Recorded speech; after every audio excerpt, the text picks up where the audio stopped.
Here we are with another episode of Ironworks Shop Walk Around, and we've got Roger. Tell us where we're at with Mercedes, because that thing is looking very nice from this view right now with those wheels. I don't know, you tell me. Dude, that thing is come along a way for sure. Where we at? Looking good, that's all I do know. Like, it's crazy to think that this crew cab Mercedes... You're calling it a crew cab. That's even better. Well, I mean, yeah, it's pretty legit. So, where to start? I don't know. Well, let's talk about these wheels, because this is the first time we've seen these wheels. Obviously, these are from our boys at HRE. I knew when this car came in on day one, these were the wheels. These were the wheels. Wow. I knew on day one. So, interesting part. These outer wheel lips are different for different brands. And so, if you notice, the wheel lip on these have this little flange that sticks out. And so I can show you on the other ones that we're used to, where we do others, they have a more solid lip on them. Right. We've joked that this has ricer lips on it, because those are what you would see on the ricer cars. Yeah.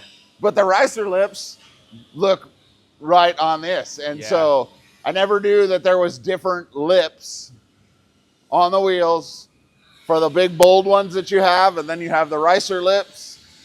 I'm sure there's some more glorified I don't know. Someone that knows a little bit more about them, but yes, I always knew that style of wheel, all that was going to fit money on here.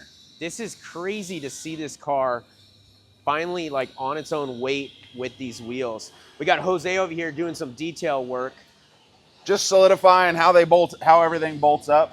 So all the brackets are welded, just getting everything all finalized for the final fitment of everything under the hood. Once this stuff's all Cerakoted, you're going to think that it's plastic. Yeah. And so it's going to look like a Mercedes. We're still working on making the headlights and the turn signal surrounds. Just finalizing bumper fitment. We've got everything in the engine bay now.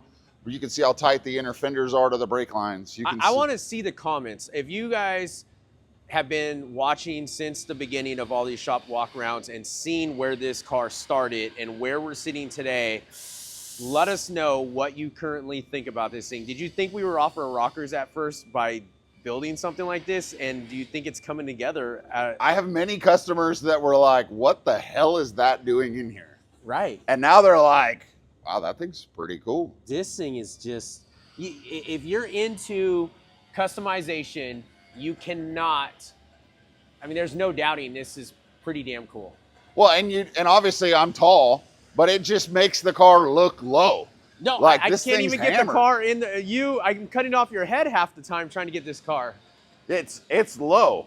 I mean, it's low, which is the other thing that is always just interesting is you don't see the cars sit like this where you see so much of the roof. I'm so tall I can almost see the door handle on the other side, but it's just so interesting to see these cars because they're probably normally 6 or 8 inches taller. So why did we delete the sunroof? Customer just didn't like it, and it's too busy. I think it's too busy, and when you have it here, it's going to be, I don't know. It's just one of the things he had. So we got the HRE wheels with the ricer lips, looking good. We just put them on there for mock-up just to get everything set so we can check all our clearances to make sure everything's good at this ride height with this brand of wheels, order the shocks, get all that stuff set up so that we can finalize that stuff. And we're super close to going to paint. So trim goes down the side, all that kind of stuff. We didn't see the dash last time. This is new. So some of it's new. The dash pad on the top is new. We printed it on our new, bamboo printer. So we got that piece in here. The lower pieces are all aluminum, and we got that. We just don't have the AC vents in there yet. Dude, this car is low. It's super low. Oh my gosh. Makes your Chevelle feel like a monster truck. Oh man, this thing is, I mean, we need to find another stock one to like just have here and do like a side-by-side when this car is done. Yes. Just to really set the tone of exactly how much different without noticing how different it is, if that makes sense. Yeah, so we're getting ready to machine the top of the console, get all that stuff fit so that it'll fit right in with the dash. we like to design everything and get a handful of the parts, get them all in, make sure everything fits, and then do it step by step and not just order everything at once. Just because there's stuff that has to be fit with leather, and so you got to leave spacing for that. There's things that need to get printed, things like that. And so we've already started on interior renderings. We've got a lot of the interior already designed, just kind of solidifying how it's going to get built, what's going to be exposed. It's just fun to see the excitement with the customer. Just, you know, yeah, how it's all come together. These Intech Auto mirrors on the outside with these custom brackets we put on the top just really fit the car. And once it's all painted and the same, it'll blend right in. So that all looks good.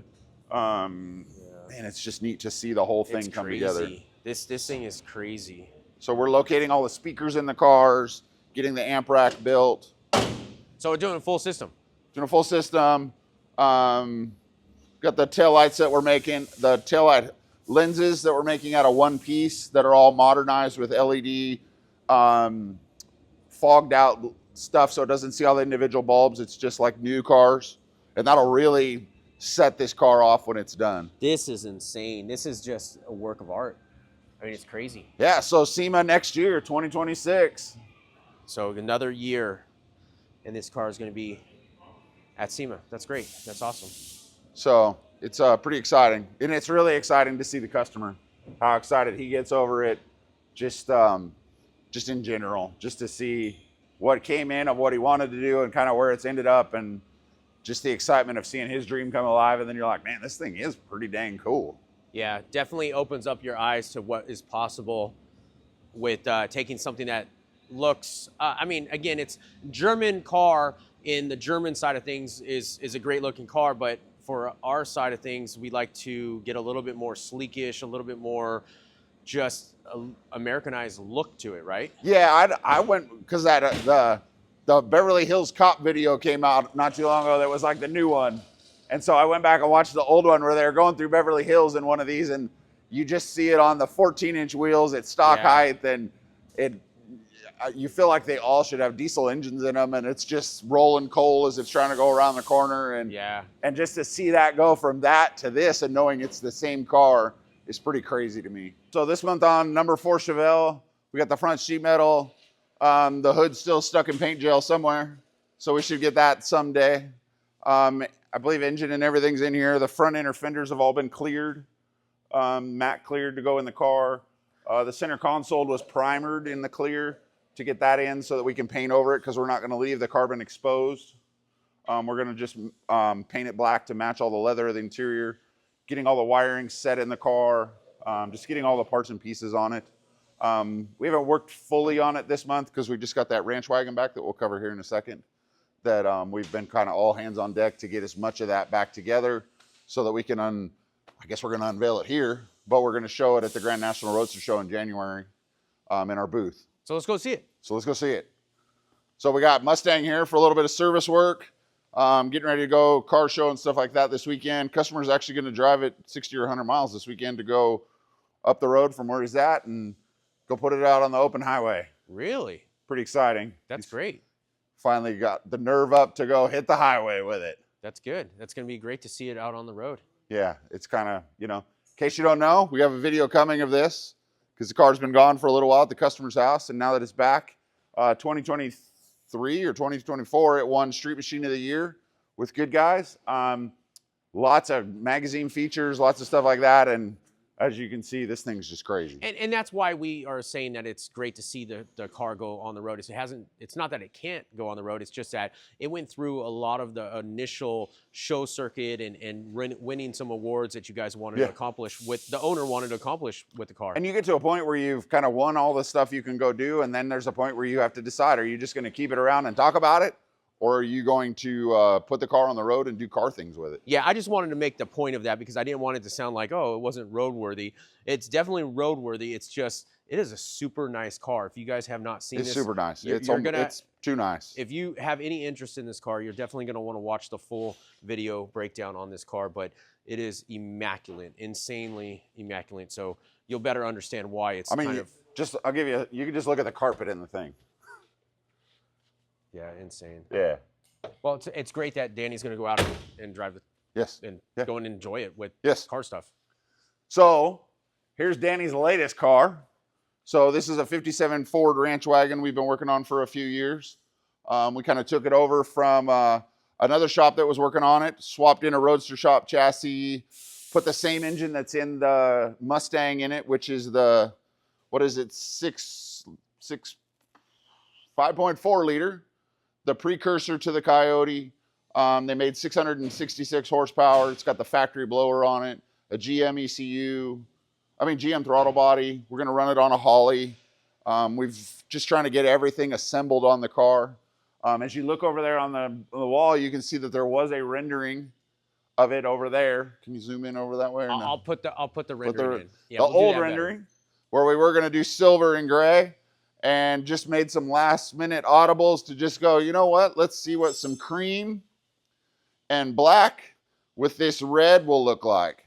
And as you can see, there's some parts in here that are red that are just, we've put in here to kind of work with the fitment just to make sure all the interior, after everything's kind of grown a little bit, still fits the way it should. And getting ready to have Cato come in and cover everything for us. You can see that it's pretty dang elaborate. You can see the headliner with all the bows on the headliner. And I don't know if that's a center console in the roof or what that is, but that's kind of an upper headliner console. The dash for it's over here. So all the stuff's been 3D printed or machined just to look factory, but yet still be super cool for what it was. So we machined the glove box. Funny thing is all these ribs that are on here were not the same across on all the pieces factory. The glove box was a much different size than this piece. And so Dakota Digital is finalizing the gauges for us. Getting those parts and pieces done. And so we hope to have the dash in here today with the center console, just getting a few of those things ready so we can decide what gets covered in leather, what gets painted, and everything as it's not going to be a huge slam, but we've got 3 months to get it together. That's good. So if you guys are interested in seeing the car in person, Pomona, California. Grand National Roadster Show. Last weekend of January or first weekend of February, one of the two. It's right in that instance. I think it's February 1st, 2nd, and 3rd. Something like that, in Pomona. So we'll be unveiling this car, and then we'll be unveiling Bill's 66 Chevelle that's been pretty secret. So I keep on every month, can we show Bill's car? And you're like, no. No, not yet. Soon. Maybe next month or the month after. So as you look at some of the details on here, like we designed and machined all these mirrors to just have the look that would have been right for this car in the 50s. Added a lot of the Art Deco trim. This trim is all machined. Currently we're machining or designing an inlay that's going to go inside here that we're probably going to paint or machine or vinyl sticker to go in between this now that everything's body worked on here. On the back end of the car, you can see all the trim. As you look down, you can see how well the trim fits the body. So it's not even a factor of like trying to find who's got the best trim. You just skip all that and make it. It's honestly quicker. It seems crazy, but if you're trying to make stuff that's nice and perfect, all the hours you would spend tweaking the trim, chroming the trim, doing all that, you're never going to get it to fit like this does. Because we scanned this when it was in bodywork so that it fit right onto the bodywork. Yeah. And so we're getting ready. We're going to machine a piece of trim to go across here that'll go into the lock cylinder. Now that this is all done, we're going to machine this handle here that's just not as ate up, but we can now make it fit the bodywork car. You can see the bumper with the bumperettes that we made. We made the guard and then this upper piece, and we'll take this ranch wagon piece out and we'll get that detailed to be black. A lot of times we make the exhaust tips at the very end because the body tends to shift forward and backward on the chassis just a little bit as you get undercoating and everything in the car. Things just tend to move a little bit, and so we tend to put the exhaust tips on at the very end. And so we're trying to get that part lined up. We put all the fuel filler in here. We're going to be doing another full video on this car, giving direct details. Yes. And so just we're going to walk you through on a long-term video of just all the stuff that's in Yeah. this. So if you're more interested in seeing it, obviously come see it at Roadster Show. But then We'll have another video on this Yes, car too as we're well. gonna do a dedicated video on this one Okay. to show all the details of that. Okay, and during this shop walk around, I want to show Bill's car real quick. Yeah, it's coming. 66 Chevelle. Okay, that's enough of that one. So more interior parts, front seat parts, front bumper parts, all that stuff, chrome parts and pieces. So there's an armrest that goes over this, and there's an inlay of black that will get put in here. And then all this everything gets covered in red leather. Okay. Tons and tons of red leather. We just got done shooting a video on Steve's 73 K5. Yep. So that video, it will be going live, but it's obviously, it's all together and it's on the road, and he's already enjoyed it a little bit for some miles, and it's back in getting some adjustments. Getting some adjustments and just working through the process. Nice. So, Fairlane. So here's another car. Clients owned this thing for many years, had it built a long time ago. Some of it is a combination of just older parts, and some of it was just the upgrades that can happen now. And so what we've done on this car is we replaced the rack and pinion, because the rack and pinion that was in it was kind of dead in the middle. And so when you would steer it, it just had no feeling in the middle. So we put a Detroit speed rack in here to try and upgrade that part. We're going to drive it some more and see if we think we need to change the valving on the power steering pump. The other thing we've done is we've upsized the clutch master cylinders so that it will, when everything gets warmed up, it tend to not fully release the clutch. The car would almost crawl a little bit forward if you just pushed the clutch in but had it in gear. It would slightly crawl forward, and so we've done that to make it, the pedal will then become a little bit heavier, but it will allow it to have enough travel with the pedal assembly that's in here. And so the other thing we've done is we put on the latest, greatest valving that we have from JJ at One Up Performance with some JRI shocks on here with remote canisters to really just change the handling of this car. This is a really nice color. It's a nice color. And then the combo with the wheels, all that type of stuff. And so I think this car is going to wind up getting driven a lot more than it was before, because he drove it on some road tours, but he kind of called it like hurting it down the road. And so we're just making a lot of changes to make it where the brakes work better, the clutch works better. They put all these custom headlights in it that weren't adjustable. So if you try to drive it at night, it was one light was up and one light was down. And so we've been working on putting headlight buckets back in it. Let's show the engine. So we put new gas shocks on it because they were shot. And so this is a Coyote motor. One intake works. The other side is just a dummy to make it symmetrical. And so we've been just kind of trying to clean up some of the things. They used a lot of plastic loom on this and a lot of things like that that just haven't worn well over time. But we're just trying to make a mechanical upgrade on the car. Would you say that like this is like what was available in that time zone of when this car was built, but now we've just got more? Yeah, there's a lot of stuff. We have more available that's cleaner. And just the skills of everyone have gotten better of finding better product and doing things like that. Yeah. So it is nice. They put the gas shocks on the outside, so they're easy to change. Yeah. So we got those changed. Got that stuff set up. So here we are with my Cadillac. I've had this for a long time. I bought it as a stock car. Hauled my kids around in it when they were little, and it came back on a tow truck a lot with that old flathead V8 junk thing that was it. Everything came out of the top. The carburetor was right next to the exhaust on the top, and so it would always vapor lock, always. So if you drove it when it was cold, then kids wouldn't want to ride in it, and so it never worked. So we put a LT1 with a 10-speed in it, trying to keep some of the stock chassis, trying to not go overboard on this thing, just trying to make it where it's fun. Hey, let's point something out here because I see the body is raised. I just want people to know that you have the body physically raised for some fabrication work right now. Yeah, because it's super flexible, and the middle cross member is you can unbolt, and so we're raising that up so that the driveline can go through the tunnel in the chassis to go out the back, and that's really the only modification to keep everything up off the ground because the car sits so low. And if I remember correctly, there's only X amount of, like, the front half is a whole new front clip. The front half is a Speed Tech rear steer front subframe that goes in here because it's just, as you can see how short the frame rails are because the tires are so close to the front of the car on this thing. And so we're just trying to get it back together. We've kind of set the ride height. We're going to build a 4-link for the rear, just because it'll be too low on leaf springs. No ETAs, just as you have time, just plug it in. Just trying to get it done. Yeah. Yeah. So here's number 6. We haven't done much to that this month. We've been busy with Dr. Bob's Chevelle that you'll see here in a minute. Just trying to figure out getting the final details in it.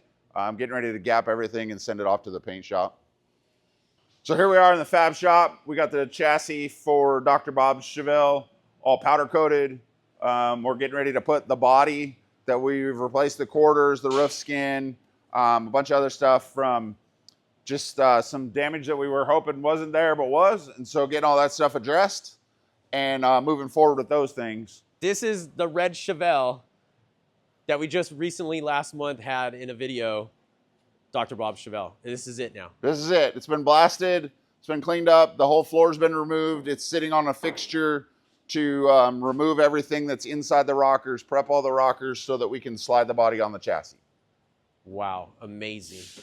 So we came through and grafted in the roof skin to the quarters smoothly, made a few adjustments here and there to the panels, but got everything back on the car. And so it's now ready to be installed on that powder coated frame. And so we'll come in and grind the spots that we weld the body to the chassis on this one so they can then be touched up, and then we can slide the body over this chassis that will have the transmission tunnel, the mini tubs, the transition pieces to the floor, and everything will fit right into that car.